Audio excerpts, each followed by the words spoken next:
हिमाचल में बहुत से देवता माने जाते हैं, पर मैं एक ऐसी रात से गुजरा हूँ जब मैंने महसूस किया कि हर पहाड़ देवता का नहीं होता।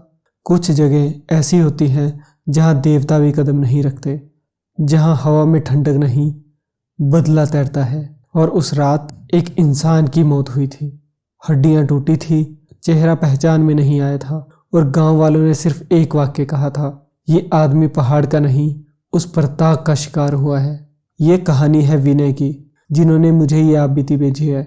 मेरा खुद का गांव छैला घाट, हिमाचल। छैला घाट शिमला से लगभग 30 किलोमीटर दूर एक छोटा सा गांव है।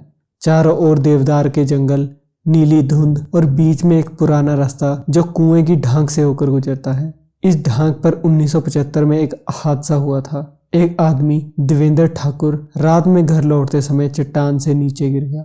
लोगों ने कहा फिसल गया होगा, लेकिन उसकी लाश जिस हालत में मिली वो गिरने जैसी नहीं थी। रीढ़ पीछे की ओर मुड़ी हुई थी, आंखें बाहर निकली और चेहरे पर भाव ऐसा जैसे आखिरी पल में कुछ भयानक दिख गया। उसके बाद हर कोई कहता ढांक पर रात पर कोई दिखता है और पीछे पीछे चलता है। मैं विनय 28 वर्ष शहर में नौकरी खो देने के बाद अपने दादा के घर छैला घाट लौटा। मैं ऐसे वैसे किस्सों पर विश्वास नहीं करता। गांव वाले डरते थे पर मैं हंस देता। भूत प्रेत नहीं होते यार, सब दिमाग का खेल है। लेकिन पहली ही रात मैंने वो आवाज सुनी, घसीटते कदम, धीमी सांसें और किसी के फुसफुसाने की गूंज। कौन है? मैंने बाहर देखा, कुछ नहीं था, बस जंगल की ओर धुंध फैल रही थी। अगली शाम मैं अपने गांव के दोस्तों के साथ दुकान से लौट रहा था। जैसे ही सभी लोग कुएं वाली ढांक के पास पहुंचे, तापमान अचानक से 10 डिग्री गिर गया।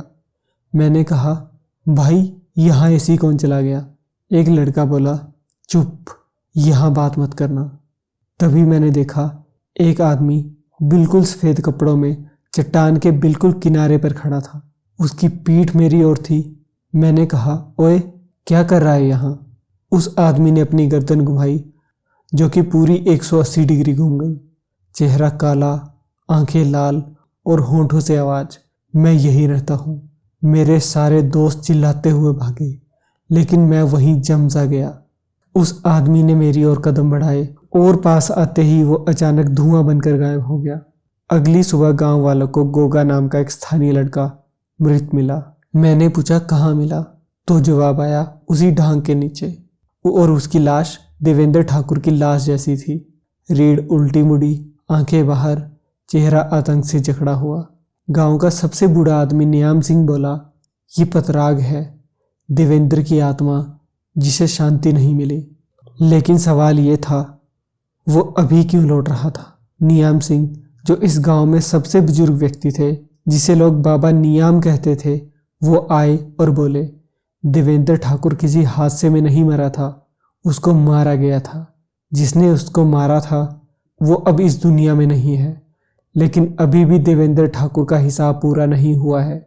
वो फिर से तभी इसीलिए लौटा है ताकि वो अपना हिसाब पूरा कर सके।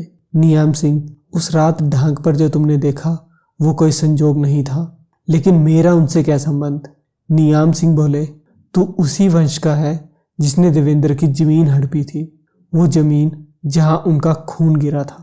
यह सब सुनकर तो मेरा खून ठंडा पड़ गया। उस रात हवा नहीं चल रही थी, पर मेरे कमरे की खिड़की अपने आप खुल गई। फिर वही आवाज आई, कौन है? मैं उठा। खिड़की के ठीक सामने एक आकृति खड़ी थी, आदमी जैसा पर धुंधला और झुका हुआ। उसने हाथ बढ़ाया और मेरा गला दबाने लगा।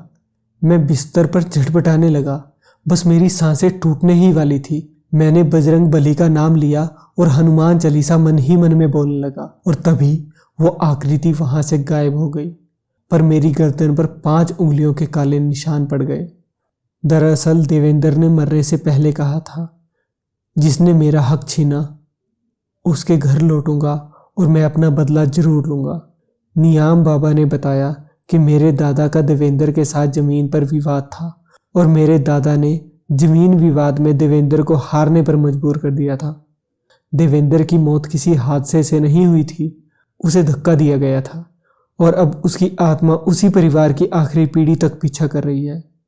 नियाम बाबा बोले, आज रात को वो जरूर आएगा, या तो तू आज बचेगा या फिर पतराग पूरा हिसाब ले लेगा। इसलिए हमें आज पूरी तैयारी करनी पड़ेगी।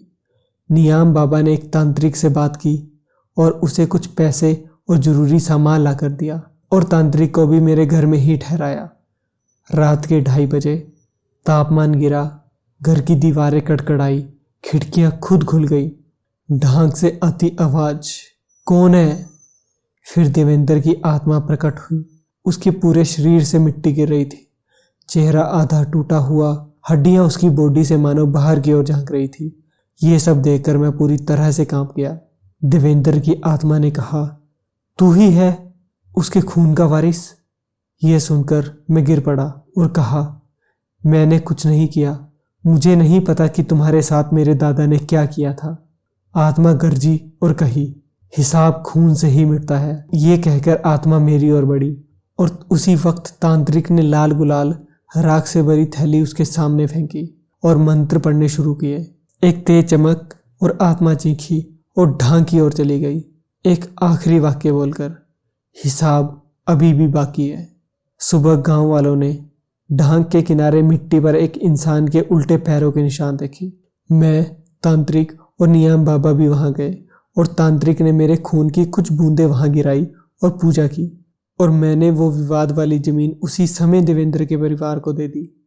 रात को देवेंद्र की आत्मा फिर से मेरे कमरे में आई। आज वो गुस्से में नहीं थी। उसने कहा, अब मेरा हिसाब पूरा हो गया है, और ये कहकर वो वहां से गायब हो गया। उसके बाद मैंने अपना वो गांव हमेशा के लिए छोड़ दिया। पर अब गांव वाले बताते हैं कि दोबारा कभी भी उस दिन के बाद ढांक के पास कोई आवाज या आत्मा आज तक दिखाई नहीं दी। दोस्तों, अगर कहानी अच्छी लगी हो तो हमारे चैनल को जरूर सब्सक्राइब करें। मिलते हैं किसी और इंटरेस्टिंग कहानी के साथ।